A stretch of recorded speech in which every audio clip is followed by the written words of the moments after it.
USA ਸੁਣ ਰਹੇ ਸਾਰੇ ਹੀ ਮਾਨਯੋਗ ਅਤੇ ਸਤਿਕਾਰ ਤੇ ਸਰੋਤਿਆਂ ਨੂੰ ਬਹੁਤ ਹੀ ਪਿਆਰ ਸਤਿਕਾਰ ਸਹਿਤ ਦੋਨੋਂ ਜੋੜ ਕੇ ਨਿੱਘੀ ਜਿਹੀ ਸਤਿ ਸ੍ਰੀ ਅਕਾਲ ਸਭ ਨੂੰ ਜੀ ਨੂੰ ਆਖਦੇ ਹਾਂ। ਸੋ ਤੇ ਪ੍ਰੋਗਰਾਮ ਦੇ ਵਿੱਚ ਆਪ ਸਭ ਦਾ ਨਿੱਘਾ ਸਵਾਗਤ ਹੈ। ਖਬਰ ਤੇ ਨਜ਼ਰ ਪ੍ਰੋਗਰਾਮ ਲੈ ਕੇ ਹਾਜ਼ਰ ਹੋ ਚੁੱਕੇ ਹਾਂ। ਅੱਜ 30 ਮਾਰਚ ਦਿਨ ਹੈਗਾ ਹੈ ਜੀ ਸੋਮਵਾਰ। ਆਪਣੇ ਨਾਲ ਜੁੜ ਚੁੱਕੇ ਨੇ ਮਿੰਟੂ ਗੁਰਸਰੀਆ ਜੀ ਮਲੋਟ ਸਟੂਡੀਓਜ਼ ਤੋਂ। ਮਿੰਟੂ ਜੀ ਨੂੰ ਸਵਾਗਤ ਹੈ। ਸਤਿ ਸ੍ਰੀ ਅਕਾਲ। ਸ਼ੁਕਰੀਆ ਜੀ, ਸਾਰਿਆਂ ਨੂੰ ਸਤਿ ਸ਼੍ਰੀ ਅਕਾਲ ਜੀ। ਸਾਡੇ ਅੱਜ ਦੇ ਪ੍ਰੋਗਰਾਮ ਖਬਰ ਤੇ ਨਜ਼ਰ ਉਸ ਨੂੰ ਸਪਾਂਸਰ ਕਰਦੇ ਨੇ ਖਾਲਸਾ ਇੰਸ਼ੋਰੈਂਸ ਏਜੰਸੀ ਵਾਲੇ, ਜਿਨ੍ਹਾਂ ਦੇ ਕੋਲੋਂ ਤੁਸੀਂ ਹਰ ਇੱਕ ਤਰੀਕੇ ਦੀ ਇੰਸ਼ੋਰੈਂਸ ਕਰਵਾ ਸਕਦੇ ਹੋ। ਇੰਸ਼ੋਰੈਂਸ ਬਾਰੇ ਪਤਾ ਕਰਨ ਲਈ ਕਾਲ ਕਰ ਸਕਦੇ ਹੋ ਨੰਬਰ 408 272 2500 ਦੇ ਉੱਤੇ। ਇਸ ਦੇ ਨਾਲ Krishan Dhanota university, Harminder Samra Sacramento, Gurpal Singh Sandhu Antelope, Baljinder Singh Nijjar Woodland, Sucha Singh GN tyre and lube ਵਾਲੇ, ਜਿਨ੍ਹਾਂ ਦੇ ਕੋਲੋਂ ਤੁਸੀਂ truck wash, oil change, air brake ਦਾ ਕੰਮ ਕਰਵਾ ਸਕਦੇ ਹੋ। ਨਵੇਂ ਪੁਰਾਣੇ ਟਾਇਰ ਵਾਜਿਬ ਕੀਮਤਾਂ 'ਤੇ ਖਰੀਦ ਸਕਦੇ ਹੋ। ਸੈਂਟਰ ਨੈਲਾ ਮੰਡੇਲਾ ਦੇ ਵਿੱਚ ਲੋਕੇਸ਼ਨ ਨੇ। ਕਾਲ ਕਰ ਸਕਦੇ ਹੋ Nimma Sahota 209 277 0113। West Coast truck driving school Fresno ਵਾਲੇ, ਜਿਹੜੇ ਕਿ ਤੁਹਾਨੂੰ ਟਰੱਕ ਦਾ ਲਾਇਸੈਂਸ ਵਧੀਆ ਸਿਖਲਾਈ ਦੇ ਕੇ ਘੱਟ ਸਮੇਂ 'ਚ ਲੈਣ 'ਚ ਸਹਾਇਤਾ ਕਰਦੇ ਨੇ। ਕਾਲ ਅਜੀਤ ਅਟਵਾਲ 559 374 45 41 ਦੇ ਉੱਤੇ।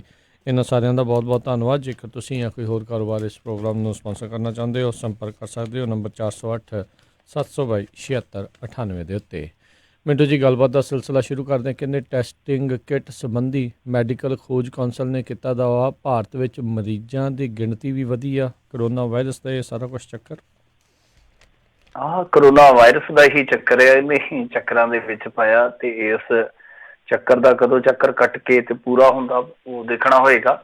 ਪਰ ਬਹਰਹਾਲ ਦੇਖੋ, ਖਬਰਾਂ ਗੱਲਾਂ ਸਭ ਕਹਾਣੀਆਂ ਜਿਹੜੀਆਂ ਉਹ ਕਰੋਨਾ ਤੇ ਹੀ ਕੇਂਦਰਿਤ ਆ, ਕਿਉਂਕਿ ਸਾਰੀ ਦੁਨੀਆ ਦੇ ਵਿੱਚ ਜਿਸ ਤਰ੍ਹਾਂ ਮੇਰੇ ਖਿਆਲ ਦੇ ਨਾਲ ਅੱਜ ਅੰਕਲ ਟਰੰਪ ਨੇ ਵੀ ਥੋੜਾ ਜਿਹਾ ਡਰਾ ਦਿੱਤਾ ਕਿ ਮੌਤ ਦਰ ਹੋਰ ਵਧੂਗੀ।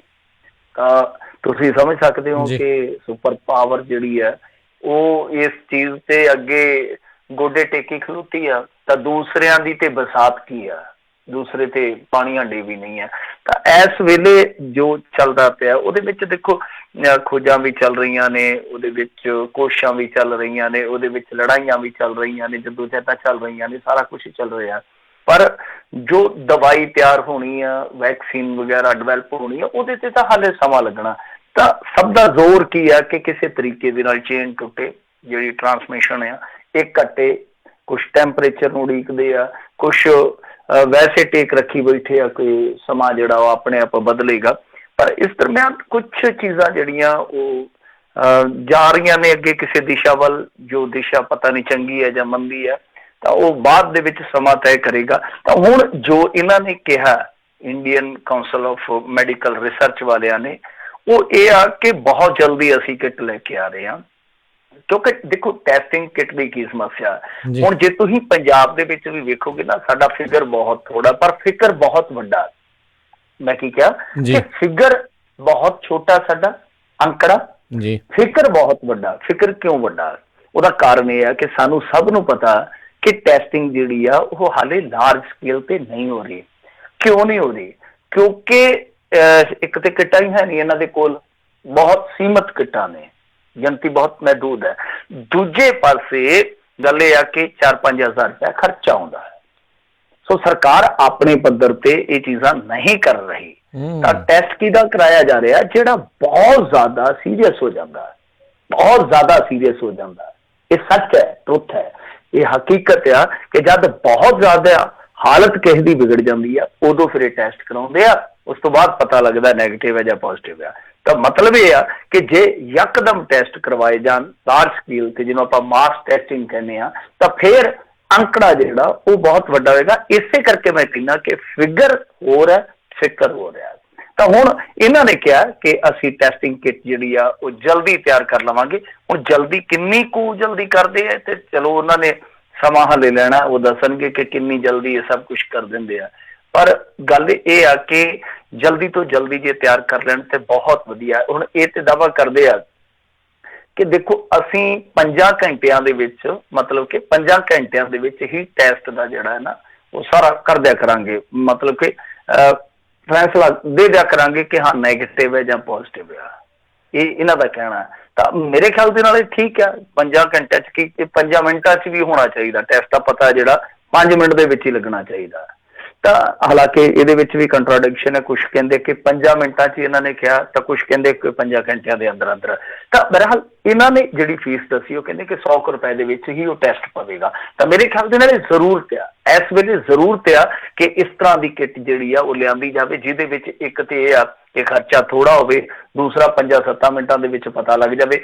ਹੁਣ ਰਿਪੋਰਟ ਇਹ ਘੱਲਦੇ ਆ ਪਹਿਲਾਂ, ਫਿਰ ਉਹ ਰਿਪੋਰਟ ਮੁੜ ਕੇ ਆਉਂਦੀ ਆ, ਫਿਰ ਫੈਸਲਾ ਹੁੰਦਾ। ਹੁਣ ਜਦ ਤੱਕ ਨੁਕਸਾਨ ਹੋ ਚੁੱਕਾ ਹੁੰਦਾ ਤਾਂ ਇਹ ਠੀਕ ਆ ਕਿ ਕੋਸ਼ਿਸ਼ਾਂ ਹੋ ਰਹੀਆਂ। ਤਾਂ ਇਸ ਮੁਕਾਮ ਨੂੰ ਕਦੋਂ ਤੱਕ ਇਹ ਛੂਹਦੇ ਆ, ਜਿਹੜੇ ਲੱਗੇ ਹੋਏ ਆ ਖੁਜਾਰਥੀ ਲੱਗੇ ਹੋਏ ਆ ਖੋਜਾਂ ਕਰਨ ਦੇ ਵਿੱਚ, ਕਦੋਂ ਤੱਕ ਇਸ ਮੁਕਾਮ ਨੂੰ ਹਾਸਲ ਕਰਦੇ ਆ। ਤਾਂ ਬਹਰਹਾਲ ਦੇਖਦੇ ਆ, ਇੰਤਜ਼ਾਰ ਕਰਦੇ ਆ। ਤਾਂ ਕੁਝ ਚੀਜ਼ਾਂ ਜਿਹੜੀਆਂ ਇਸੇ ਕਰੋਨਾ ਦੇ ਨਾਲ ਜੁੜੀਆਂ ਉਹ ਸੰਖੇਪ ਦੇ ਵਿੱਚ ਮੈਂ ਦੱਸਦਾ ਚੱਲਦਾ ਕਿ ਪਾਕਿਸਤਾਨ ਦੇ ਵਿੱਚ ਤਕਰੀਬਨ 20 ਲੋਕਾਂ ਦੀ ਮੌਤ ਹੋਈ ਆ ਇਹਦੇ ਨਾਲ, ਤੇ ਹੁਣ ਤੱਕ ਪੋਜ਼ਿਟਿਵ ਦੀ ਜਿਹੜੀ ਤਾਦਾਦ ਆ ਉਹ ਤਕਰੀਬਨ 1650 ਆ। ਨੇਪਾਲ ਦੇ ਵਿੱਚ ਇੱਕ ਹਫ਼ਤੇ ਲਈ ਹੋਰ ਤਾਲਾਬੰਦੀ ਵਧਾ ਦਿੱਤੀ ਗਈ। ਕੁਝ ਲੋਕ ਤਰਕ ਦਿੰਦੇ ਆ ਕਿ ਨੇਪਾਲ ਦੇ ਵਿੱਚ ਕਿਉਂ ਨਹੀਂ ਆ, ਤਾਂ ਉਹਨਾਂ ਦੀ ਜਾਣਕਾਰੀ ਲਈ ਵੀ ਹੈ। ਹੁਣ ਤਾਂ ਸ੍ਰੀਲੰਕਾ 'ਚ ਵੀ ਮੇਰੇ ਖਿਆਲ ਦੇ ਨਾਲ ਮੌਤਾਂ ਦਾ ਸਿਲਸਿਲਾ ਸ਼ੁਰੂ ਹੋ ਚੁੱਕਾ ਵਾ। ਤਾਂ ਦੂਸਰੇ ਪਾਸੇ ਤੁਹਾਡੇ ਵੀ ਇੱਧਰ ਜਿਹੜੀ ਸਰੀਰਕ ਦੂਰੀ, ਵੈਸੇ ਕੁਝ ਸਮਾਜਿਕ ਦੂਰੀ ਕਹਿੰਦੇ ਆ, ਪਰ ਇੰਡੀਆ 'ਚ ਤਾਂ ਆਲਰੇਡੀ ਸਮਾਜਿਕ ਦੂਰੀ ਬਹੁਤ ਬਣਾ ਦਿੱਤੀ ਹੈ ਸਿਆਸਤ ਨੇ, ਤੇ ਮੈਂ ਤਾਂ ਸਰੀਰਕ ਦੂਰੀ ਸਮਝੂਗਾ ਕਿ ਉਹ ਸ਼ਬਦ ਜਿਹੜਾ ਠੀਕ ਰਹੇਗਾ। ਤਾਂ ਉਹ ਦੂਰੀ ਤੁਹਾਡੇ ਵੀ ਇੱਥੇ ਮੇਰੇ ਖਿਆਲ ਦੇ ਨਾਲ ਵਧਾ ਦਿੱਤੀ ਹੈ 30 ਅਪ੍ਰੈਲ ਤੱਕ, ਯਾਨੀ ਜੋ ਵੀ ਕੀਤਾ ਜਾ ਰਿਹਾ। ਮੈਕਸੀਕੋ ਦੇ ਵਿੱਚ ਦੱਸਦੇ ਆ ਕਿ 4 ਹੋਰ ਮੌਤਾਂ ਹੋਈਆਂ, 145 ਨਵੀਂ ਪੁਸ਼ਟੀ ਹੋਈ 145 ਮਾਮਲਿਆਂ ਦੇ ਵਿੱਚ। ਸਪੇਨ 'ਚ 24 ਘੰਟਿਆਂ 'ਚ ਦੱਸਦੇ ਆ ਕਿ ਤਕਰੀਬਨ 900 ਮੌਤ ਹੋਈ ਆ। ਇਟਲੀ ਦੇ ਵਿੱਚ ਤੇ ਆਪਾਂ ਦੇਖਿਆ ਹੀ ਆ ਕਿ ਜ਼ਿੰਦਗੀ ਕਿਸ ਤਰ੍ਹਾਂ ਲੀਓ ਲੱਥੀ ਪਈ ਆ। ਉੱਥੇ ਦੁਆ ਕਰ ਰਹੇ ਨੇ ਲੋਕ, ਫਰਿਆਦ ਕਰ ਰਹੇ ਨੇ ਕਿ ਉਹ ਸਮਾਂ ਸਾਡਾ ਫਿਰ ਕੁਦਰਤ ਸਾਨੂੰ ਵਾਪਸ ਦੇ ਦੇਵੇ।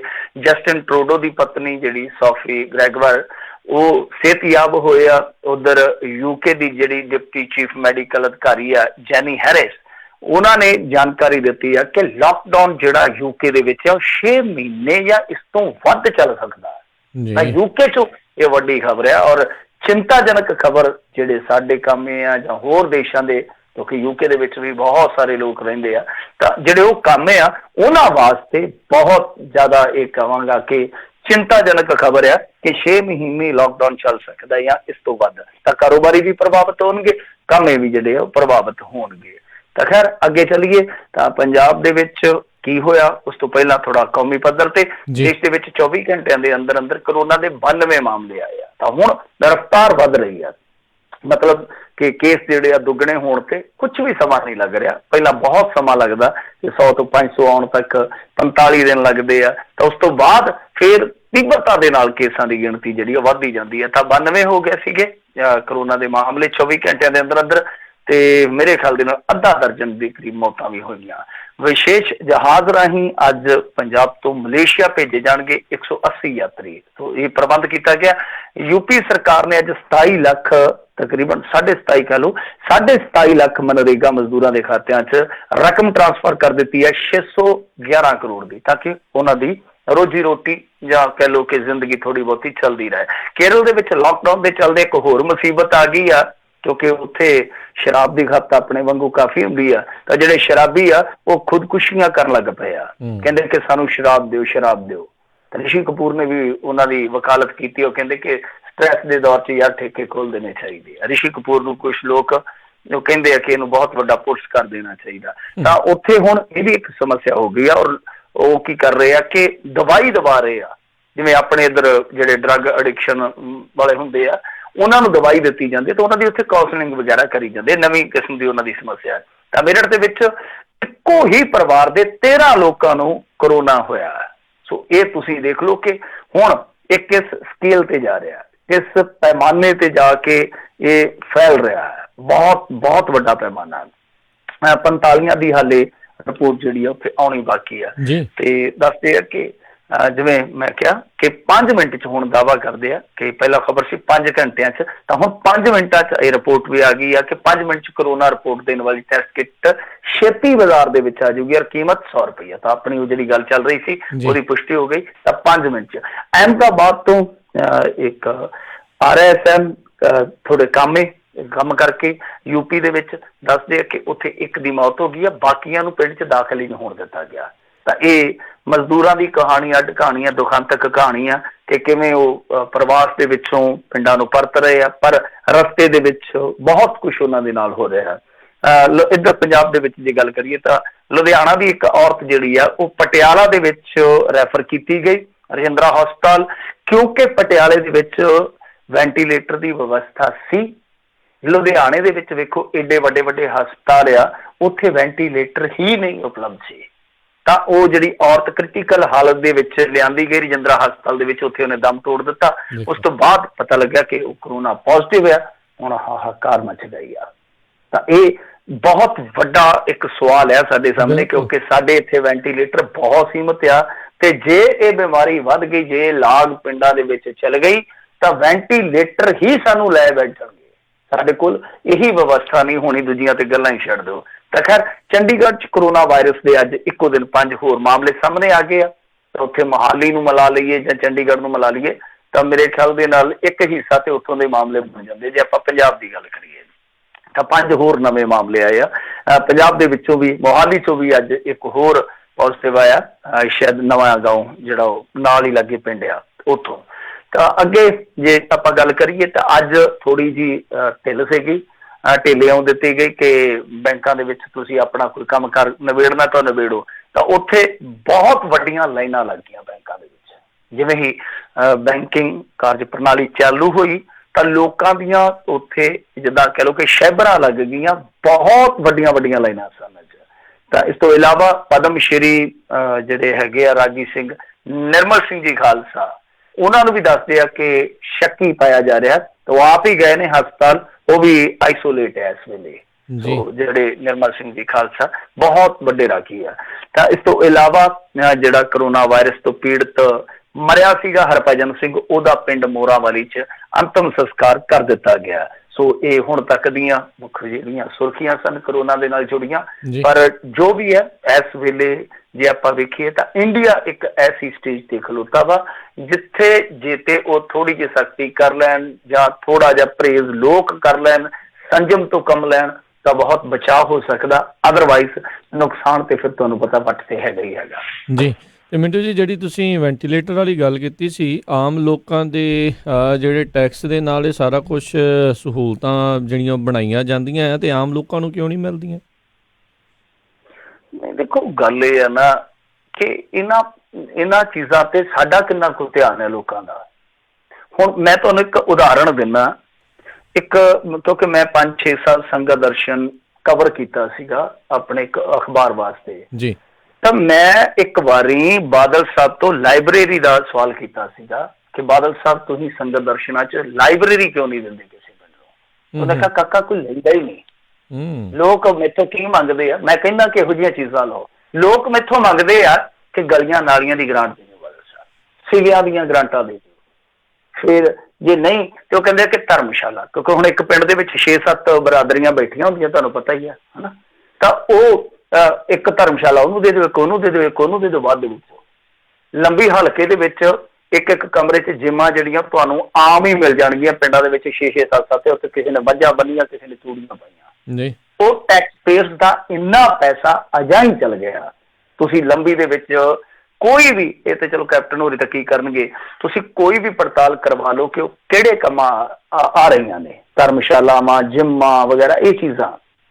ਤਾਂ ਬਾਅਦ ਦੇ ਵਿੱਚ ਅੱਕ ਕੇ ਬਾਦਲ ਸਾਹਿਬ ਕਹਿੰਦੇ ਕੀ ਕੀਤਾ ਸੀਗਾ ਕਿ ਇੱਥੇ ਕੰਕਰੀਟ ਦੀਆਂ ਗਲੀਆਂ ਬਣਾਈਆਂ। ਉਹ ਕਹਿੰਦੇ ਤੁਹਾਡੀਆਂ ਗਲੀਆਂ ਹੀ ਨਹੀਂ ਸੂਤ ਆਉਂਦੀਆਂ, ਗਲੀਆਂ ਨਹੀਂ ਸੂਤ ਆਉਂਦੀਆਂ। ਸਿਵੇ ਜਿਹੜੇ ਆ ਉਹ ਉਹਨਾਂ ਵਾਸਤੇ ਗ੍ਰਾਂਟਾਂ ਹੀ ਨੇ ਦੇ ਜੋ ਜੀ, ਇੰਨੇ ਦੇ ਜੋ ਨੇ। ਹੋਣਾ ਕੀ ਆ?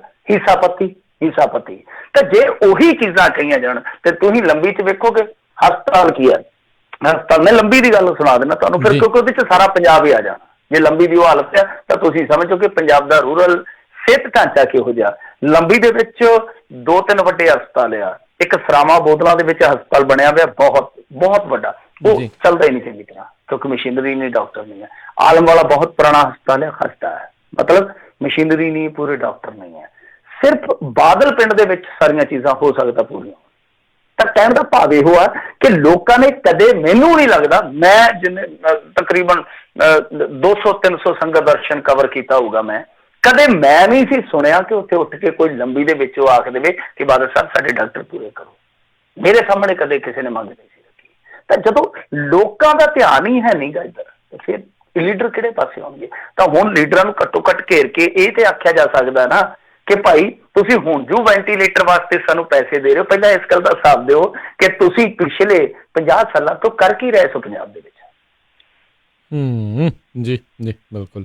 ਅਗਲੀ ਜਿਹੜੀ ਮਿੰਟੂ ਜੀ ਗੱਲ ਕਰਦੇ, ਕਹਿੰਦੇ PGI ਪ੍ਰਸ਼ਾਸਨ ਦੀ ਨਲਾਇਕੀ ਆਈ ਸਾਹਮਣੇ, ਸਟਾਫ ਵਿੱਚ ਵੀ ਉਸਦੇ ਕਰਕੇ ਸਹਿਮ।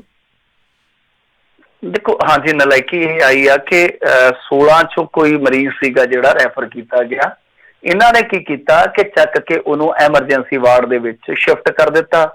ਅੱਛਾ, ਉਸ ਤੋਂ ਬਾਅਦ ਜਦ ਉਹਦੀ ਹੋਈ ਟੈਸਟਿੰਗ ਤੇ ਉਹ ਆ ਗਿਆ ਪੋਜ਼ਿਟਿਵ। ਹੁਣ ਦੇਖੋ ਆਮ ਮਰੀਜ਼ ਦੇ ਵਾਂਗੂ ਜੇ ਕਿਸੇ ਵਾਰਡ ਦੇ ਵਿੱਚ ਸ਼ਿਫਟ ਕਰ ਦਿੱਤਾ ਜਾਵੇ, ਡਾਕਟਰ ਜਿਹੜੇ ਉਹ ਤਾਂ ਪਹਿਲਾਂ ਹੀ ਉੱਥੇ ਮੰਗ ਕਰ ਰਹੇ ਆ ਕਿ ਸਾਨੂੰ ਜਿਹੜੀਆਂ ਉਹ ਹੁੰਦੀਆਂ ਪਰਸਨਲ ਪ੍ਰੋਟੈਕਟਿਵ ਕਿੱਟਾਂ ਜਿਹੜੀਆਂ ਉਹ ਤੁਸੀਂ ਮੁਹੱਈਆ ਕਰਵਾਓ। ਉੱਥੋਂ ਦੀਆਂ ਨਰਸਾਂ ਜਿਹੜੀਆਂ ਉਹ ਮੰਗ ਕਰ ਰਹੀਆਂ ਨੇ, PGI ਦਾ ਸਟਾਫ ਕੀ ਸਾਰੇ ਹੀ ਕਰ ਰਹੇ ਆ, ਸਾਰਿਆਂ ਦੀ ਹੀ ਕਿਤੇ ਨਾ ਕਿਤੇ ਸ਼ਿਕਾਇਤ ਹੈ, ਭਾਵੇਂ ਦੱਬੀ ਆਵਾਜ਼ ਦੇ ਵਿੱਚ ਹੀ ਸਹੀ, ਕਿ ਸਾਡੇ ਆਪਣੇ ਵਾਸਤੇ ਹੀ ਜੋ ਸਾਡੀ ਸੁਰੱਖਿਆ ਹੋਣੀ ਚਾਹੀਦੀ ਆ ਉਹ ਹੈ ਨਹੀਂ। ਤਾਂ ਕਹਿਣ ਦਾ ਭਾਵ ਇਹ ਆ ਕਿ ਜਿੱਦਾਂ ਆਮ ਮਰੀਜ਼ ਨੂੰ ਟ੍ਰੀਟ ਕੀਤਾ ਜਾਂਦਾ ਉੱਦਾਂ ਹੀ ਫਿਰ ਡਾਕਟਰ ਵੀ ਸ਼ਾਇਦ ਟ੍ਰੀਟ ਕਰਦੇ ਰਹੇ ਹੋਣੇ। ਉਸ ਤੋਂ ਬਾਅਦ ਚੱਕਰ ਕੀ ਚੱਲਿਆ ਕਿ ਜਦ ਰਿਪੋਰਟ ਆਈ ਪੋਜ਼ਿਟਿਵ ਹੋ ਗਏ ਤਾਂ ਉਸ ਤੋਂ ਬਾਅਦ ਹਾਹਾਕਾਰ ਮਚ ਗਈ, ਕਿਉਂਕਿ ਉੱਥੇ ਤੇ ਮਰੀਜ਼ ਵੀ ਸਨ, ਡਾਕਟਰ ਵੀ ਜਿਹੜੇ ਸੀਗੇ ਉਹ ਵੀ ਸੰਪਰਕ 'ਚ ਆ ਗਏ।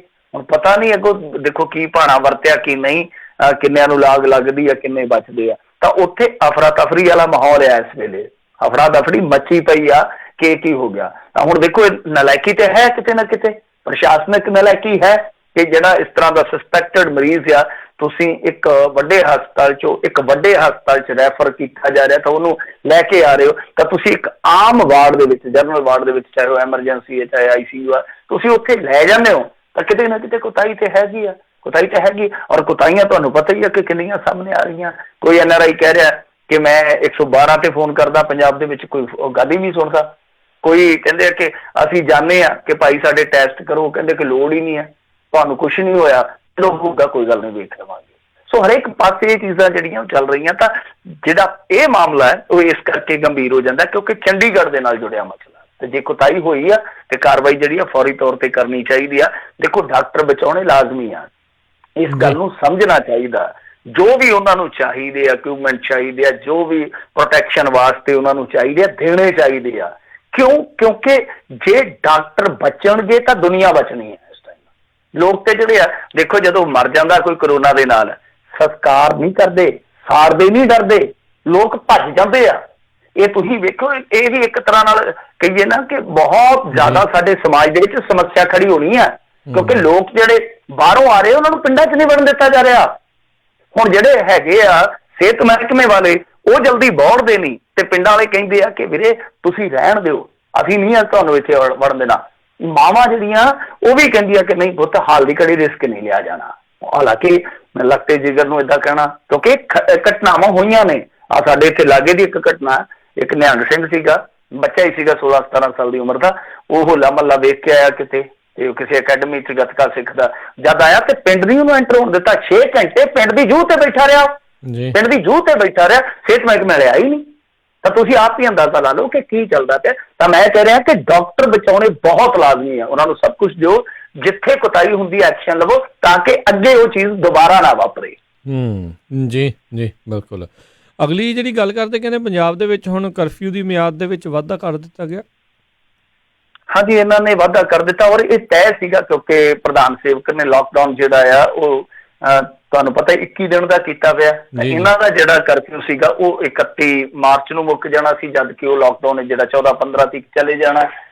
ਇਹ ਆਪਣੇ ਆਪ ਦੇ ਵਿੱਚ ਫਿਰ ਕੰਟਰਾਡਿਕਸ਼ਨ ਹੋ ਜਾਣੀ ਸੀਗੀ ਨਾ ਕਿ ਉਹਨਾਂ ਨੇ ਤਾਂ ਸਾਰੇ ਮੁਲਕ ਦੇ ਵਿੱਚ ਲਾਕਡਾਊਨ ਕੀਤਾ ਤਾਂ ਇਹਨਾਂ ਨੇ ਕਰਫਿਊ ਜਿਹੜਾ ਚੱਕ ਕੇ 31 ਨੂੰ ਖਤਮ ਕਰ ਦਿੱਤਾ, ਖੁੱਲ੍ਹ ਦੇ ਦਿੱਤੀ ਆ।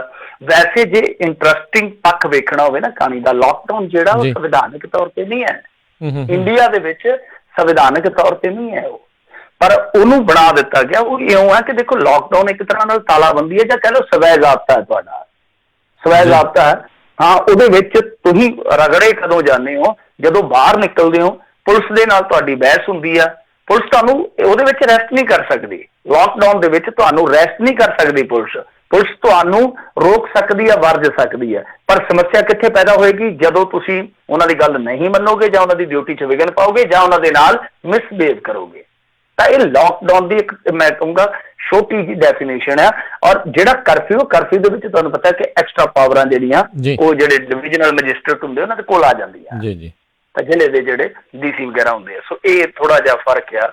ਤਾਂ ਹੁਣ ਇਹਨਾਂ ਨੇ ਕਰਫਿਊ ਜਿਹੜਾ ਉਹਦੀ ਮਿਆਦ ਦੇ ਵਿੱਚ ਇਜ਼ਾਫਾ ਕਰ ਦਿੱਤਾ। ਇਹ ਜਿਹੜਾ ਜਾਊਗਾ ਉਦੋਂ ਤੱਕ ਹੀ ਸਮਝ ਲਓ ਕਿ ਜਦੋਂ ਤੱਕ ਪ੍ਰਧਾਨ ਸੇਵਕ ਵਾਲਾ ਐਲਾਨਿਆ ਜਿਹੜਾ ਲਾਕਡਾਊਨ ਹੈ ਉਹ ਚੱਲੂਗਾ। ਤਾਂ ਠੀਕ ਹੈ, ਪਰ ਰੌਲਾ ਇਹ ਹੈ ਨਾ ਕਿ ਹੁਣ ਕਰਫਿਊ ਪੰਜਾਬ ਦਾ ਕਰਫਿਊ ਨਹੀਂ ਰਹਿ ਗਿਆ, ਕਿਉਂਕਿ ਇਹਨਾਂ ਨੇ ਬਹੁਤ ਸਾਰੀਆਂ ਛੋਟਾਂ ਦੇ ਦਿੱਤੀਆਂ। ਜਿਸ ਤਰ੍ਹਾਂ ਮੈਂ ਅੱਜ ਗਿਆ ਸੀਗਾ, ਸਾਨੂੰ ਵੀ ਕੁਛ ਹੈਲਥ ਸੰਬੰਧੀ ਸਮੱਸਿਆ ਸੀਗੀ, ਅਸੀਂ ਗਏ ਦੋਵੇਂ ਜੀ। ਉੱਥੇ ਸ਼ਹਿਰ ਦੇ ਵਿੱਚ ਜੋ ਵੇਖਿਆ ਅਸੀਂ ਉੱਥੇ ਵੇਖ ਕੇ ਦੰਗ ਰਹਿ ਗਏ, ਕਿਉਂਕਿ ਜਿਹੜਾ ਮੰਤਵ ਹੈ ਹੁਣ ਦੇਖੋ, ਇਹ ਕਹਿੰਦੇ ਕਿ ਸਰੀਰਕ ਦੂਰੀ ਰੱਖੋ, ਮੈਂ ਸਮਾਜਿਕ ਦੂਰੀ ਵਾਲਾ ਸ਼ਬਦ ਫਿਰ ਜਾਣ ਬੁੱਝ ਕੇ ਨਹੀਂ ਇਸਤੇਮਾਲ ਕਰ ਰਿਹਾ। ਤਾਂ ਉਹ ਸਰੀਰਕ ਦੂਰੀ ਵਾਲਾ ਉੱਥੇ ਵੇਖਿਆ ਉੱਥੇ ਤੇ ਟੱਕ-ਮਟੱਕਾ ਚੱਲ ਰਿਹਾ ਸੀਗਾ। ਤਾਂ ਇਹ ਸਾਰੇ ਪੰਜਾਬ ਦੇ ਵਿੱਚੋਂ ਹੀ ਰਿਪੋਰਟਾਂ ਆਈਆਂ ਕਿ ਉੱਥੇ ਜਿੱਥੇ ਵੀ ਇਸ ਤਰ੍ਹਾਂ ਦੀਆਂ ਲਾਈਨਾਂ ਲੱਗੀਆਂ ਇਹ ਮਾਮਲਾ ਜਿਹੜਾ ਵਿਗੜ ਗਿਆ। ਉਹਦਾ ਕਾਰਨ ਕੀ ਸੀਗਾ ਕਿ ਯਕਦਮ ਇਹਨਾਂ ਨੇ ਬੈਂਕ ਬੰਦ ਕਰ ਦਿੱਤੇ, ATM ਬੰਦ ਕਰ ਦਿੱਤੇ, ਮਿਡਲ ਕਲਾਸ ਦਾ ਖਿਆਲ ਵੀ ਨਹੀਂ ਰੱਖਿਆ, ਪੈਨਸ਼ਨਰਸ ਦਾ ਵੀ ਖਿਆਲ ਨਹੀਂ ਰੱਖਿਆ। ਫਿਰ ਪੈਨਸ਼ਨਰਸ ਨੂੰ ਅੱਗੇ ਪੈਨਸ਼ਨ ਪਿੰਡਾਂ 'ਚ ਮਿਲ ਜਾਂਦੀ ਸੀ ਜਾ ਕੇ, ਉਹ ਯਕਦਮ ਹੋਇਆ ਕਿ ਪੈਨਸ਼ਨ ਵੀ ਪੈ ਗਈ ਤੇ ਜਿਹੜੇ ਹੈਗੇ ਆ ਮੱਧ ਵਰਗੀ ਲੋਕ ਉਹਨਾਂ ਨੂੰ ਟੈਨਸ਼ਨ ਵੀ ਪੈ ਗਈ।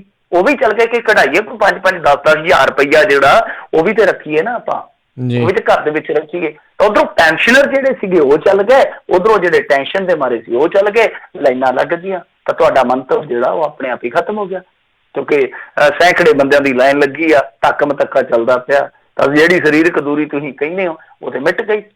ਫਿਰ ਇਸ ਤੋਂ ਇਲਾਵਾ ਹੁਣ ਖੇਤੀ ਵਾਲਿਆਂ ਨੂੰ ਵੀ ਇਹਨਾਂ ਨੇ 3-3 ਘੰਟਿਆਂ ਦੀ ਦੇ ਦਿੱਤੀ ਹੈ ਛੂਟ, 3 ਘੰਟੇ ਸਵੇਰੇ, 2 ਘੰਟੇ ਸ਼ਾਮ ਨੂੰ।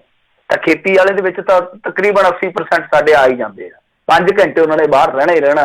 ਉਹ ਤੇ ਸ਼ਹਿਰ ਜਾ ਕੇ ਵੀ ਕਹਿਣਗੇ ਕਿ ਸਾਡੀ ਦਾਤਰੀ ਟੁੱਟ ਗਈ ਭਾਈ, ਅਸੀਂ ਲੈਣ ਆਏ, ਇਸ ਵੇਲੇ ਸਾਡੀ ਖੁੱਲ੍ਹ ਹੈ। ਤਾਂ ਕਹਿਣ ਦਾ ਭਾਵ ਇਹ ਆ ਕਿ ਇਹ ਬਹੁਤ ਸਾਰੀਆਂ ਛੋਟਾਂ ਦੇ ਚੁੱਕੇ ਆ। ਪੁਲਿਸ ਜਿਹੜੀ ਆ ਉਹ ਹੁਣ ਸਖਤਾਈ ਕਰ ਨਹੀਂ ਰਹੀ, ਉਹ ਆਪਣੀ ਜਾਨ ਬਚਾ ਰਹੀ ਆ। ਸੋ ਜਿਹੜਾ ਕਰਫਿਊ ਆ ਇਕੱਲਾ ਨਾਂ ਦਾ ਕਰਫਿਊ ਨਾ ਰਹਿ ਜਾਵੇ, ਤਾਂ ਤੁਹਾਨੂੰ ਥੋੜਾ ਜਿਹਾ ਇਹ ਸਖਤੀ ਦੇ ਨਾਲ ਨਾਫਿਜ਼ ਕਰਨਾ ਪਵੇਗਾ। ਔਰ ਇਹਦੇ ਵਿੱਚ ਕੀ ਆ ਕਿ ਲੋਕਾਂ ਨੂੰ ਖੁਦ ਹੀ ਸਮਝਣਾ ਪਊਗਾ। ਹਾਂ, ਇੱਕ ਜਿਹੜੀ ਰਿਆਇਤ ਦਿੱਤੀ ਇਹਨਾਂ ਨੇ ਉਹ ਲੋਕਾਂ ਨੂੰ ਬਹੁਤ ਫਾਇਦੇਮੰਦ ਆ ਕਿ ਜੇ ਤੁਹਾਨੂੰ ਐਮਰਜੈਂਸੀ ਹੈ ਤੁਸੀਂ E-ਪਾਸ ਜਿਹੜਾ ਉਹ ਅਪਲਾਈ ਕਰ ਸਕਦੇ ਹੋ। ਤਾਂ E-ਪਾਸ ਆ ਜਿਹੜਾ ਉਹ 1 ਘੰਟੇ ਦੇ ਵਿੱਚ ਤੁਹਾਨੂੰ ਮਿਲ ਜਾਂਦਾ, ਪ੍ਰਾਪਤ ਹੋ ਜਾਂਦਾ। ਜੇ ਤੁਹਾਨੂੰ ਕੋਈ ਐਮਰਜੈਂਸੀ ਆ ਤੁਸੀਂ E-ਪਾਸ ਬਣਵਾਓ ਔਰ ਉਸ E-ਪਾਸ ਤੇ ਬਾਹਰ ਨਿਕਲੋ। ਤੁਹਾਡੇ ਕਿਸੇ ਜੀ ਨੂੰ ਕੋਈ ਮੈਡੀਕਲ ਸਮੱਸਿਆ ਹੈ, ਸਿਹਤ ਸੰਬੰਧੀ ਕੋਈ ਸਮੱਸਿਆ, ਤੁਸੀਂ ਜਾਓ। ਜੇਕਰ ਤੁਸੀਂ ਕਿਤੇ ਦੂਰ ਜਾਣਾ, ਕਿਸੇ ਰਿਸ਼ਤੇਦਾਰ ਦੀ ਤੁਹਾਡੇ ਐਮਰਜੈਂਸੀ ਪੈ ਗਈ ਆ, ਤੁਸੀਂ E-ਪਾਸ ਜਿਹੜਾ ਅਪਲਾਈ ਕਰ ਸਕਦੇ ਹੋ। ਪਰ ਜੇ ਤੁਸੀਂ ਆਖੋ ਕਿ ਮੈਂ ਸਮੋਸੇ ਖਾਣ ਚੱਲਿਆ, ਹੁਣ ਜਿੱਦਾਂ ਸਾਡੇ ਕਰੀ ਜਾਂਦੇ ਆ, ਇੱਕ ਨੇ ਫੋਨ ਕਰ ਦਿੱਤਾ, ਉਹ ਕਹਿੰਦਾ ਜੀ ਮੈਨੂੰ ਸਮੋਸਿਆਂ ਦੀ ਬੜੀ ਸਖਤ ਜ਼ਰੂਰਤ ਹੈ, ਤੇ ਉਹਨੇ ਆਖਿਆ ਪਰਚਾ ਕੱਟੋ ਇਹਦੇ 'ਚ, ਇਹਨੂੰ ਆਪਾਂ ਪੱਕੇ ਸਮੋਸੇ ਖਿਲਾਉਂਦੇ ਆ। ਸੋ ਇਸ ਤਰ੍ਹਾਂ ਦੀਆਂ ਜਿਹੜੀਆਂ ਹਰਕਤਾਂ ਕਰਦੇ ਇਹ ਨਹੀਂ ਕਰਨੀਆਂ ਚਾਹੀਦੀਆਂ, ਕਿਉਂਕਿ ਸਾਡੇ ਵਾਸਤੇ ਆ।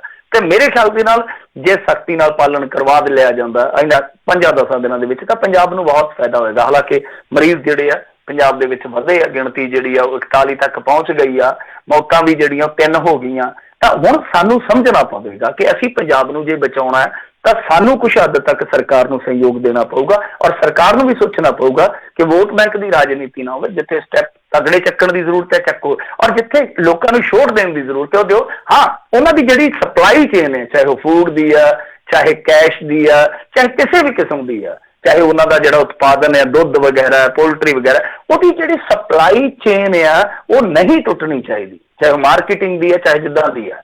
ਤਾਂ ਉਹ ਤੁਹਾਨੂੰ ਬਹਾਲ ਕਰਕੇ ਰੱਖਣੀ ਪਏਗੀ ਤਾਂ ਕਿ ਲੋਕ ਜਿਹੜੇ ਆ ਉਹ ਡੋਲਣ ਨਾਲ ਸੰਤੁਸ਼ਟ ਰਹਿਣ। ਜਿੱਥੇ ਸੰਤੁਸ਼ਟੀ ਹੋਏਗੀ ਉੱਥੇ ਸਹਿਯੋਗ ਹੋਏਗਾ। ਜੀ ਜੀ। ਅਗਲੀ ਕਰਫਿਊ ਦੀ ਗੱਲ ਕਰੀਏ ਤਾਂ ਕਹਿੰਦੇ ਕਰਫਿਊ ਦੇ ਦੌਰਾਨ ਲੁਧਿਆਣੇ ਦੇ ਵਿੱਚ ਫੈਕਟਰੀਆਂ ਖੋਲ੍ਹਣ ਦੇ ਉੱਤੇ ਭੜਕੇ ਉਦਯੋਗਪਤੀ। ਹਾਂਜੀ, ਉਹਨਾਂ ਨੇ ਕਿਹਾ। ਹੁਣ ਦੇਖੋ, ਇਹ ਦੇਖੋ ਕਿੱਡੀ ਵੱਡੀ ਗੱਲ ਹੋ ਗਈ। ਆਪਾਂ ਉਹੀ ਗੱਲ ਕਰ ਰਹੇ ਹਾਂ ਕਿ ਇੱਕ ਪਾਸੇ ਤੁਸੀਂ ਕਰਫਿਊ ਦੀ ਮਿਆਦ ਵਧਾ ਰਹੇ ਹੋ, ਲੋਕਾਂ ਨੂੰ ਆਖ ਰਹੇ ਹੋ ਕਿ ਭਾਈ ਸਹਿਯੋਗ ਕਰੋ, ਸਹਿਯੋਗ ਕਰੋ, ਸਹਿਯੋਗ ਕਰੋ। ਦੂਜੇ ਪਾਸੇ ਤੁਸੀਂ ਫੈਕਟਰੀਆਂ ਵੀ ਖੁਲਵਾ ਰਹੇ ਹੋ। ਹੁਣ ਫੈਕਟਰੀਆਂ ਦੇ ਵਿੱਚ ਤਾਂ ਮਜ਼ਦੂਰ ਤੁਹਾਨੂੰ ਪਤਾ ਹੀ ਹੈ ਨਾ ਕਿ ਕਿਸ ਤਰ੍ਹਾਂ ਰਹਿੰਦੇ ਆ ਵਿਚਾਰੇ, ਉਹਨਾਂ ਨੂੰ ਉੱਥੇ ਕੀ ਕੁਛ ਦਿੰਦੇ ਆ, ਆਪਾਂ ਨੂੰ ਸਭ ਨੂੰ ਪਤਾ ਕਿ ਕਿੰਨੀ ਕੁ ਉਹਨਾਂ ਦੀ ਸੁਰੱਖਿਆ ਦੀ ਫਿਕਰ ਕਰਦੇ ਆ ਲੋਕ। ਉਹਦੇ ਵਿਚਾਰੇ ਕਈ ਵਾਰ ਬੋਇਲਰਾਂ ਦੇ ਵਿੱਚ ਭੁੱਜ ਜਾਂਦੇ ਆ, ਕਈ ਵਾਰ ਧਮਾਕੇ ਹੁੰਦੇ ਆ, ਪਟਾਕੇ ਬਣਾਉਣ ਵਾਲੀਆਂ ਫੈਕਟਰੀਆਂ 'ਚ ਉੱਥੇ ਹੀ ਉੱਡ ਜਾਂਦੇ ਆ। ਕੁਛ ਨਹੀਂ ਹੈ ਉਹ, ਤੇ ਜੇ ਸੀਵਰੇਜ ਦੇ ਵਿੱਚ ਉਤਰਦੇ ਆ ਮਜ਼ਦੂਰ ਤੇ ਕਈ ਵਾਰ ਵਿੱਚ ਹੀ ਰਹਿ ਜਾਂਦੇ ਆ। ਉਸੇ ਗੰਦ ਦਾ ਹਿੱਸਾ ਬਣ ਕੇ, ਜਿਹਦੇ ਵਿੱਚੋਂ ਕਈ ਵਾਰ ਉਹ ਰੋਟੀ ਤਲਾਸ਼ ਕੇ ਲਿਆਉਂਦੇ ਨੇ। ਤਾਂ ਖੈਰ ਜੋ ਵੀ ਚੱਲਦਾ ਉਹ ਐਸਾ ਹੈ ਕਿ ਦੇਖੋ, ਇੱਕ ਪਾਸੇ ਰਾਇਤਾਂ ਦੇ ਰਹੇ ਹੋ, ਦੂਸਰੇ ਪਾਸੇ ਹਦਾਇਤਾਂ ਦੇ ਰਹੇ ਹੋ, ਤਾਂ ਤੁਹਾਨੂੰ ਫਿਰ ਇਹ ਜਿਹੜਾ ਫੈਸਲਾ ਜਿਹੜਾ ਉਹ ਕਰਨਾ ਪਏਗਾ ਕਿ ਤੁਸੀਂ ਕਰ ਕਿਸ ਲਈ ਜਾ ਰਹੇ ਹੋ, ਕਰਨ ਕਿਸ ਲਈ ਜਾ ਰਹੇ ਹੋ। ਕਿਉਂਕਿ ਇੱਕ ਪਾਸੇ ਰਾਇਤਾਂ, ਇੱਕ ਪਾਸੇ ਹਦਾਇਤਾਂ। ਤਾਂ ਜਦੋਂ ਫੈਕਟਰੀਆਂ ਚੱਲਣਗੀਆਂ, ਭੱਠੇ ਚੱਲਣਗੇ ਪਿੰਡਾਂ ਦੇ ਵਿੱਚ, ਇਸ ਤਰ੍ਹਾਂ ਦੀਆਂ ਹੋਰ ਉਦਯੋਗਿਕ ਇਕਾਈਆਂ ਚੱਲਣਗੀਆਂ, ਤਾਂ ਫਿਰ ਜਿਹੜੇ ਦੂਸਰੇ ਬੈਠੇ ਘਰਾਂ 'ਚ ਡੁੱਬ ਕੇ, ਜਿਹੜੇ ਪਹਿਲਾਂ ਹੀ ਮੁੱਠੀਆਂ 'ਚ ਥੁੱਕੀ ਬੈਠੇ ਆ, ਬਸ ਆਉਣ ਦਿਓ ਟਾਈਮ, ਅਸੀਂ ਕਰਦੇ ਹਾਂ ਹੁੱਲੜਬਾਜ਼ੀਆਂ, ਤਾਂ ਫਿਰ ਤੁਸੀਂ ਉਹਨਾਂ ਨੂੰ ਨਹੀਂ ਟਿਕਾ ਸਕਦੇ ਜਲਦੀ। ਤਾਂ ਹੁਣ ਉਦਯੋਗਪਤੀ ਹੈ ਜਿਹੜੇ, ਉਹ ਹੀ ਕਹਿੰਦੇ ਕਿਉਂ ਤੁਸੀਂ ਕਰ ਰਹੇ ਹੋ ਇਸ ਤਰ੍ਹਾਂ।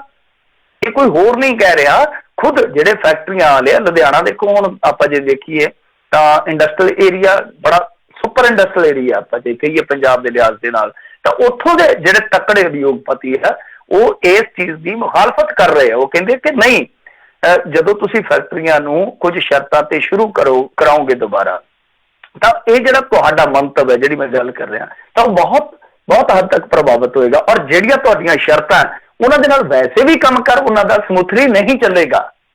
ਔਰ ਦੂਜੀ ਚੀਜ਼ ਇੱਕ ਹੋਰ ਵੀ ਆ, ਮੈਂ ਨਾਲ ਐਡ ਕਰਦਾ ਕਿ ਦੇਖੋ, ਮੰਨ ਲਓ ਹੁਣ ਪਿੱਛੋਂ ਕੱਚਾ ਮਾਲ ਹੀ ਨਹੀਂ ਆ ਰਿਹਾ, ਕਿਉਂਕਿ ਫੈਕਟਰੀਆਂ ਤਾਂ ਬਹੁਤੀਆਂ ਰॉ ਮਟੀਰੀਅਲ ਦੇ ਹਿਸਾਬ ਨਾਲ ਹੀ ਚੱਲਣੀਆਂ ਨਾ, ਜੇ ਉਹ ਮਿਲੂਗਾ ਤਾਂ ਹੀ ਚੱਲਣੀਆਂ ਨੇ। ਤਾਂ ਹੁਣ ਉਹ ਇਹ ਤੇ ਹੈ ਨਹੀਂਗਾ ਕਿ ਸਾਰਾ ਕੁਝ ਪੰਜਾਬ ਦੇ ਵਿੱਚੋਂ ਹੀ ਪੈਦਾ ਹੁੰਦਾ। ਤਾਂ ਤੁਸੀਂ ਇਹ ਵੇਖੋ ਨਾ ਕਿ ਜੇ ਮੰਨ ਲਓ ਰॉ ਮਟੀਰੀਅਲ ਮਿਲ ਹੀ ਨਹੀਂ ਰਿਹਾ, ਪਿੱਛੋਂ ਨਹੀਂ ਆ ਰਿਹਾ, ਤਾਂ ਫੈਕਟਰੀਆਂ ਖੋਲ ਕੇ ਕੀ ਕਰੋਗੇ। ਸੋ ਉਹਨਾਂ ਉਦਯੋਗਪਤੀਆਂ ਦਾ ਇਹੀ ਕਹਿਣਾ ਕਿ ਭਾਈ ਤੁਸੀਂ ਹਾਲੇ ਰਹਿਣ ਦਿਓ, ਤੁਸੀਂ ਸ਼ਰਤਾਂ ਵੀ ਲਾ ਰਹੇ ਹੋ, ਫੈਕਟਰੀਆਂ ਖੁਲਵਾ ਵੀ ਰਹੇ ਹੋ, ਔਰ ਜਿਹੜੀ ਮੈਂ ਜਿੱਦਾਂ ਗੱਲ ਕਰ ਰਿਹਾ ਕਿ ਸਪਲਾਈ ਚੇਨ ਜਿਹੜੀ ਪਿੱਛੇ ਜੋ ਲੈ ਕੇ ਆਉਣਾ ਮਟੀਰੀਅਲ, ਜੋ ਕੱਚਾ ਮਾਲ ਹੈ ਆਉਣਾ, ਉਹ ਤੁਸੀਂ ਬਹਾਲ ਨਹੀਂ ਕਰ ਪਾ ਰਹੇ। ਤਾਂ ਇਸ ਸੂਰਤ ਦੇ ਵਿੱਚ ਚੰਗਾ ਹੀ ਇਹੋ ਹੋਏਗਾ ਕਿ ਤੁਸੀਂ ਚੁੱਪ ਕਰਕੇ ਸਾਨੂੰ ਵੀ ਬੈਠਣ ਦਿਓ ਤੇ ਆਪ ਵੀ ਬੈਠੇ ਰਹੋ। ਜੀ ਜੀ, ਅਗਲੀ ਜਿਹੜੀ ਮਿੰਟ ਜੀ ਆਪਾਂ ਜੇ ਗੱਲ ਕਰੀਏ, ਕਹਿੰਦੇ ਯੂਪੀ ਪ੍ਰਸ਼ਾਸਨ ਦਾ ਅਣਮਨੁੱਖੀ ਕਾਰਾ ਸਾਫ਼ ਕੀਤੇ ਮਜ਼ਦੂਰ। ਹਾਂਜੀ ਦੇਖੋ, ਇਹ ਜਿਹੜੇ ਮਜ਼ਦੂਰ ਗਏ ਸਨ, ਯੂਪੀ ਦੇ ਵਿੱਚ ਦਾਖਲ ਹੋਏ ਸੀਗੇ, ਤਾਂ ਇਹਨਾਂ ਨੂੰ ਸਪਰੇਅ ਦੇ ਨਾਲ ਸਾਫ਼ ਕੀਤਾ ਗਿਆ। ਮਤਲਬ ਕਿ ਇਹਨਾਂ ਨੂੰ ਬਿਠਾ ਕੇ ਕਤਾਰ ਦੇ ਵਿੱਚ ਵਿਚਾਰਿਆਂ ਨੂੰ ਥੱਲੇ ਨੀਚੇ ਬਿਠਾ ਕੇ ਇਹਨਾਂ ਤੇ ਸਪਰੇਅ ਛਿੜਕੀ ਗਈ ਆ। ਪਹਿਲੀ ਗੱਲ ਤੇ ਇਹ ਆ ਕਿ ਦੇਖੋ, ਸਾਡੇ ਲੋਕ ਜਿਹੜੇ ਆ ਨਾ, ਉਹ ਅੱਗੇ ਇੱਕ ਪੱਤਰਕਾਰ ਨੇ ਆਪਣੇ ਬੇਟੇ ਦੇ ਨਾਲ ਫੋਟੋ ਪਾ ਲਈ, ਉਹਨੂੰ ਪੈ ਨਿਕਲੇ, ਕਹਿੰਦੇ ਕਿ ਲੈ ਤੂੰ ਡਿਸਟੈਂਸ ਨਹੀਂ ਰੱਖ ਰਿਹਾ।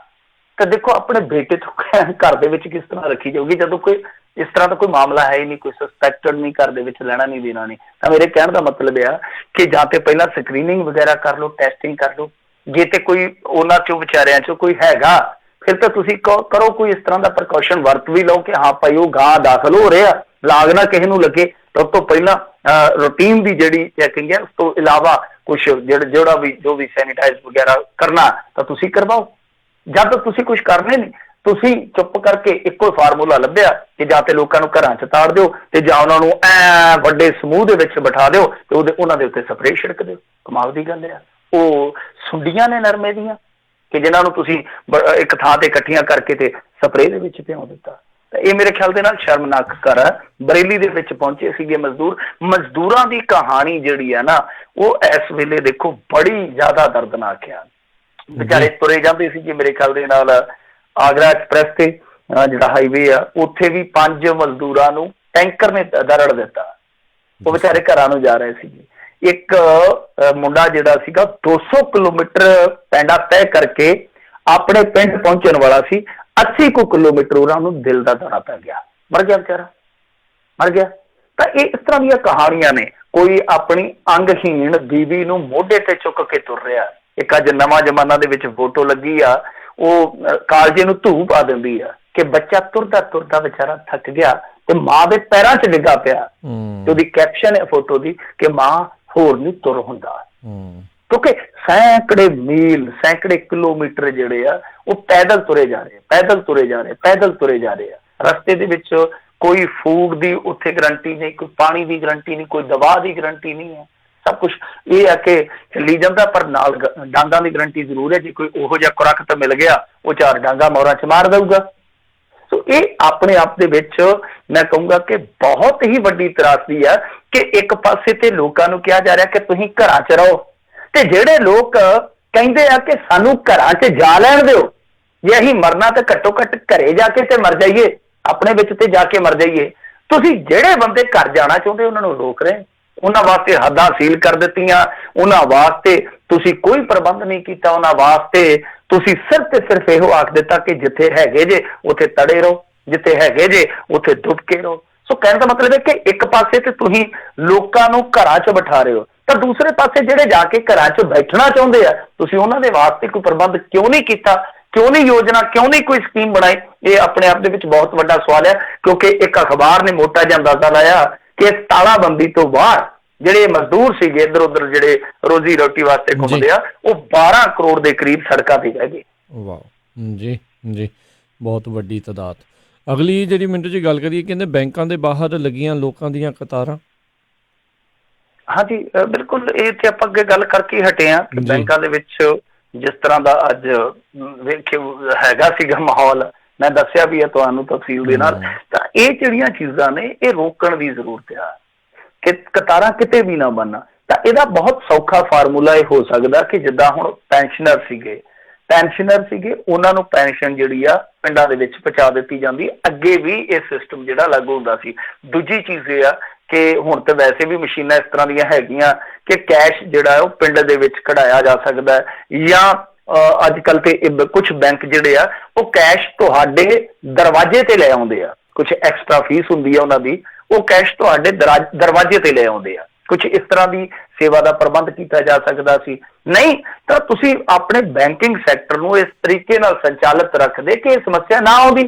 ਜਦੋਂ ਤੁਸੀਂ ਬੈਂਕ ਯਕਦਮ ਬੰਦ ਕਰ ਦਿੱਤੇ, ਹੁਣ ਮਿਡਲ ਕਲਾਸ, ਮੈਂ ਜਿਵੇਂ ਕਿਹਾ ਕਿ ਮਿਡਲ ਕਲਾਸ ਦਾ ਖਿਆਲ ਨਹੀਂ ਰੱਖਿਆ ਜਾ ਰਿਹਾ ਇੱਥੇ, ਠੀਕ ਹੈ, ਗਰੀਬ ਬਾਰੇ ਥੋੜਾ ਹੀ ਸਹੀ ਐਲਾਨ ਜ਼ਰੂਰ ਹੋ ਰਿਹਾ, ਅਪਰ ਕਲਾਸ ਨੂੰ ਕੋਈ ਫਰਕ ਨਹੀਂ ਪੈਂਦਾ। ਹੁਣ ਜਿਹੜਾ ਮਿਡਲ ਕਲਾਸ ਬੰਦਾ, ਉਹਦੇ ਵਾਸਤੇ ਸਰਕਾਰ ਕੁਛ ਨਹੀਂ ਸੋਚ ਰਹੀ। ਸਾਰਾ ਦੇਖੋ ਟੈਕਸ ਜੋ ਵੀ ਆ, ਫਲਾਂ ਟਮਕਾਂ, ਸਾਰਾ ਕੁਛ ਪੈਂਦਾ ਵੀ ਉਹਦੇ ਤੇ ਆ। ਤਾਂ ਮਿਡਲ ਕਲਾਸ ਦਾ ਕੁਛ ਨਹੀਂ ਸੋਚਿਆ ਜਾ ਰਿਹਾ।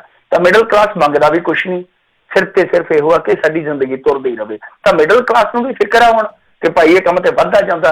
ਤਾਂ ਮਿਡਲ ਕਲਾਸ ਦਾ ਤੁਹਾਨੂੰ ਪਤਾ ਹੀ ਹੈ ਕਿ ਬੈਂਕਾਂ ਦੇ ਨਾਲ ਬਹੁਤ ਜ਼ਿਆਦਾ ਵਾਬਸਤਾ ਹੁੰਦਾ ਹੈ। ਤਾਂ ਉਹ ਜਿਹੜਾ ਵਾਬਸਤਾ ਹੈ ਉਹ ਛੱਲੀ ਪੁਣੀ ਉਹਨਾਂ ਨੇ ਉੱਥੇ ਰੱਖੀ ਹੁੰਦੀ ਹੈ ਥੋੜੀ ਬਹੁਤੀ, ਤਾਂ ਉਹ ਭੱਜ ਕੇ ਮਿਡਲ ਕਲਾਸ ਵੀ ਜਾਏਗਾ। ਤੁਹਾਡਾ ਪੈਨਸ਼ਨਰ ਵੀ ਆ ਗਿਆ, ਕੋਈ ਗਰੀਬ ਬੰਦਾ ਉਹਦੇ ਕੋਈ ਪੈਸੇ ਆਏ ਆ, ਜਿੱਦਾਂ ਲਾ ਲਓ ਕਿ ਮਨਰੇਗਾ ਵਾਲੇ ਆ ਗਏ ਜਾਂ ਕੁਝ ਹੋਰ ਆ ਗਏ, ਉਹ ਵੀ ਆ ਗਏ, ਤਾਂ ਫਿਰ ਬੈਂਕਾਂ ਦੇ ਮੂਹਰੇ ਤੇ ਲਾਈਨਾਂ ਲੱਗਣਗੀਆਂ। ਨੋਟਬੰਦੀ ਵੇਲੇ ਵੀ ਲੱਗ ਗਈਆਂ, ਨਾਗਰਿਕਤਾ ਜਿਹੜੀ ਬੰਦੀ ਹੋਈ ਪਈ ਹੈ, ਨਾਗਰਿਕ ਬੰਦੀ, ਉਹਦੇ 'ਚ ਵੀ ਲਾਈਨਾਂ ਲੱਗ ਗਈਆਂ। ਤਾਂ ਲਾਈਨਾਂ ਤਾਂ ਤੋੜਨ ਦੀ ਜ਼ਰੂਰਤ ਹੈ।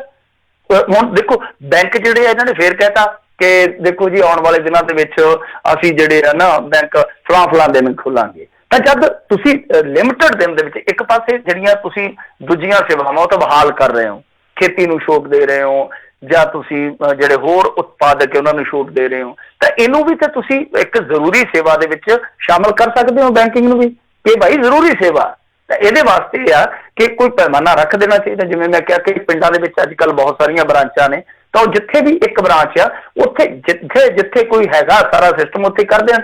ਔਰ ਜਿਹੜੇ ਪੈਨਸ਼ਨਰ ਆ, ਪੈਨਸ਼ਨਾਂ ਜਿਹੜੀਆਂ ਉਹ ਜਿੱਦਾਂ ਅੱਗੇ ਵੰਡਦੇ ਸੀ ਕਿ ਸਰਪੰਚ ਵਗੈਰਾ, ਉਹ ਵੰਡਣ। ਕੁਛ ਕਰਨ ਦੀ ਜ਼ਰੂਰਤ ਹੈ। ਇਸ ਤਰ੍ਹਾਂ ਤੇ ਫਿਰ ਇਹ ਮਾਮਲਾ ਜਿਹੜਾ ਵਿਗੜੇਗਾ ਜੀ। ਜਾਂਦੇ ਗੱਲ ਕਰ ਲਈਏ, ਕਹਿੰਦੇ ਬਿਆਸ ਦਰਿਆ ਵਿੱਚ ਮੱਛੀਆਂ ਫੜਨ ਗਏ ਇੱਕ ਵਿਅਕਤੀ ਸਮੇਤ 3 ਨੌਜਵਾਨ ਡੁੱਬੇ। ਹੁਣ ਦੇਖੋ ਪਤਾ ਨਹੀਂ ਪੇਟ ਦੀ ਕੋਈ ਕਹਿ ਲਈਏ ਭੁੱਖ ਸੀਗੀ। ਵੈਸੇ ਤਾਂ ਪੇਟ ਦੀ ਭੁੱਖ ਦੂਸਰੀ ਵੀ ਹੁੰਦੀ, ਮੱਛੀਆਂ ਖਾਣ ਵਾਲੀ ਵੀ ਹੁੰਦੀ ਆ। ਕਈ ਵਾਰ ਪੇਟ ਦੀ ਭੁੱਖ ਜਿਹੜੀ ਹੁੰਦੀ ਹੈ ਉਹ ਤੁਹਾਨੂੰ ਮਜਬੂਰ ਕਰਦੀ ਹੈ, ਤੁਸੀਂ ਇਸ ਤਰ੍ਹਾਂ ਰਿਸਕ ਲੈਂਦੇ ਹੋ। ਦੋ ਚੀਜ਼ਾਂ ਹੁੰਦੀਆਂ ਨਾ, ਇੱਕ ਪੇਟ ਦੀ ਭੁੱਖ ਕਹਿ ਲਓ ਜਾਂ ਮੂੰਹ ਦਾ ਸਵਾਦ ਕਹਿ ਲਓ। ਹੁਣ ਮੈਨੂੰ ਇਹ ਤੇ ਪਤਾ ਨਹੀਂ ਹੈ ਕਿ ਕੀ ਮਾਮਲਾ, ਪਰ ਜਿਨ੍ਹਾਂ ਘਰਾਂ ਦੇ ਇਹ ਮੁੰਡੇ ਡੁੱਬੇ ਆ ਉਹਨਾਂ ਦੀ ਬਰਬਾਦੀ ਹੋ ਗਈ। ਨਡਾਲਾ ਦੇ ਨੇੜੇ ਦੀ ਘਟਨਾ, ਰਾਏਪੁਰ ਰਾਈਆਂ ਦੇ। ਇਹ ਹੈਗੇ ਸੀਗੇ 2 ਮੁੰਡੇ, ਇੱਕ ਪੱਕੂਵਾਲ ਦਾ ਸੀਗਾ।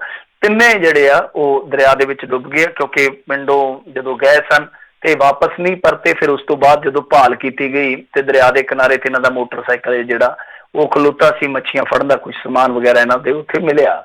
ਉੱਥੋਂ ਸ਼ੱਕ ਜ਼ਾਹਰ ਕੀਤਾ ਜਾ ਰਿਹਾ ਕਿ ਸ਼ਾਇਦ ਜਿਹੜੇ ਇਹ ਮੁੰਡੇ ਸੀਗੇ ਇਹ ਡੁੱਬ ਚੁੱਕੇ ਆ। ਗੋਤਾਖੋਰ ਜਿਹੜੇ ਆ ਉਹ ਹੁਣ ਇਸ ਵੇਲੇ ਲਾਸ਼ਾਂ ਦੀ, ਦੇਹਾਂ ਦੀ ਜਿਹੜੀ ਆ ਭਾਲ ਕਰ ਰਹੇ ਆ। ਤਾਂ ਵੇਖਣਾ ਹੋਏਗਾ ਕਿ ਕੀ ਮਾਜਰਾ ਸੀਗਾ, ਮੱਛੀਆਂ ਫੜਨ ਸ਼ੌਂਕ ਨੂੰ ਗਏ ਜਾਂ ਮੱਛੀਆਂ ਫੜਨਾ ਉਹਨਾਂ ਦੀ ਕੋਈ ਮਜਬੂਰੀ ਸੀ। ਪਰ ਮੇਰੇ ਖਿਆਲ ਦੇ ਨਾਲ ਜੋ ਦੌਰ ਚੱਲਦਾ ਪਿਆ ਇਸ ਵੇਲੇ ਲੋਕਾਂ ਨੂੰ ਤੇ ਆਪਣੀ ਜਾਨ ਬਚਾਉਣੀ ਪਈ ਆ, ਚਾਹੇ ਕੁਛ ਵੀ ਆ, ਕਿਉਂਕਿ ਦੇਖੋ ਸਾਰਿਆਂ ਦਾ ਧਿਆਨ ਇੱਧਰ ਲੱਗਿਆ ਹੋਇਆ। ਸਾਰੇ ਜਿਹੜੇ ਆ ਉਹ ਇਸ ਪਾਸੇ ਹੀ ਉਲਝੇ ਹੋਏ ਆ, ਸਾਰੀ ਮਸ਼ੀਨਰੀ ਅਮਲਾ ਫੈਲਾ ਜਿਹੜਾ ਉਹ ਇੱਧਰ ਹੀ ਲੱਗਾ ਹੋਇਆ। ਤਾਂ ਇਸ ਤਰ੍ਹਾਂ ਦਾ ਕੋਈ ਰਿਸਕ ਜਿਹੜਾ ਮੇਰੇ ਖਿਆਲ ਦੇ ਨਾਲ ਲੋਕਾਂ ਨੂੰ ਨਹੀਂ ਲੈਣਾ ਚਾਹੀਦਾ। ਹਾਂ ਠੀਕ ਹੈ, ਫੂਡ ਦੀ ਸਮੱਸਿਆ ਆ ਰਹੀ ਆ, ਗਰੀਬ ਜਿਹੜੇ ਆ ਉਹ ਕੁਰਲਾ ਰਹੇ ਆ ਕਿ ਭਾਈ ਸਾਡਾ ਜਿਹੜਾ ਘਰ ਆ ਉਹਦੇ ਵਿੱਚ ਚੁੱਲ੍ਹਾ ਜਿਹੜਾ ਸਾਡਾ ਉਹਦੇ ਵਿੱਚ ਸਿਵਾਏ ਹਟਕੋਰਿਆਂ ਤੋਂ ਕੁਛ ਨਹੀਂ ਰਿੱਝਦਾ, ਸਾਡਾ ਕੁਛ ਕਰੋ। ਉਹਨਾਂ ਦੀ ਤੇ ਚਲੋ ਮਜਬੂਰੀ ਹੈਗੀ ਆ।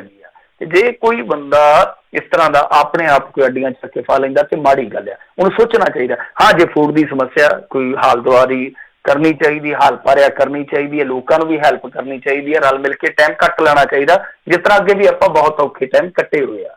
ਪਰ ਇਸ ਤਰ੍ਹਾਂ ਦੀ ਕੋਈ ਵੀ ਚੀਜ਼ ਨਹੀਂ ਕਰਨ ਦੀ ਜ਼ਰੂਰਤ ਕਿ ਜਿੱਥੇ ਤੁਸੀਂ ਆਪਣੀ ਵੀ ਜਾਨ ਜੋਖਮ ਚ ਪਾਓ, ਅਗਲੇ ਦੀ ਵੀ ਜਾਨ ਜੋਖਮ ਚ ਪਾ ਦਿਓ।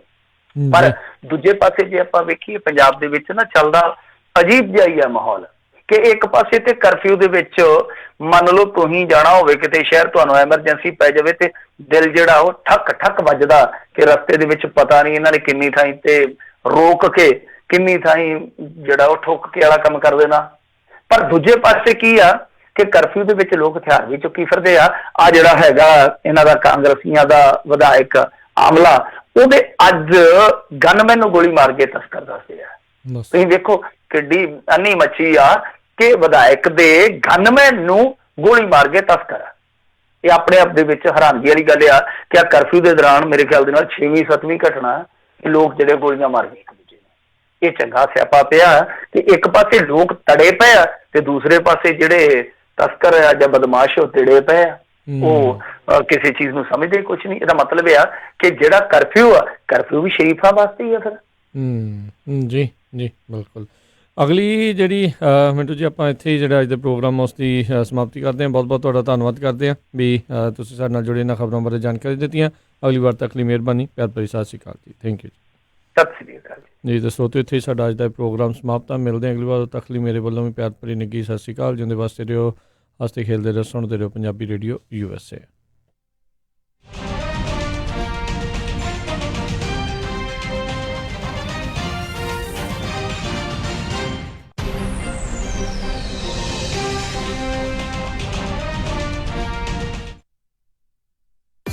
ਤੁਸੀਂ ਸੁਣ ਰਹੇ ਹੋ KOBO ਯੂਬਾ ਸਿਟੀ 1450